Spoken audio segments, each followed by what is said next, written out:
संख्येने पर्यटक इथे येतात। आणि आता क्रीडावृत्त। राष्ट्रकुल स्पर्धा 2026 मध्ये 10व्या दिवशी भारतीय खेळाडूंनी दमदार कामगिरी करत पदक तालिकेत थेट 4थ्या स्थानावर झेप घेतली आहे। भारताच्या खात्यात आता 13 सुवर्ण, 17 रौप्य आणि 9 कांस्य अशी एकूण 39 पदकं जमा झाली आहेत।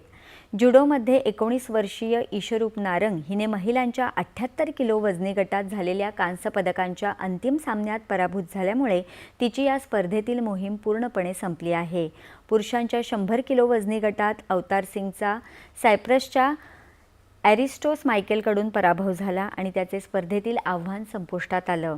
ट्रॅक सायकलिंगमध्ये भारताचा स्टार सायकलपटू हर्षवीर सिंग सेखॉननंही आव्हान संपलं, तर पुरुषांच्या 40 किलोमीटर पॉइंट्स रेसच्या पात्रता फेरीत दिनेश कुमार 11व्या स्थानावर राहिल्यानं अवघ्या एका स्थानानं अंतिम फेरीची संधी हुकली आणि तो स्पर्धेबाहेर पडला।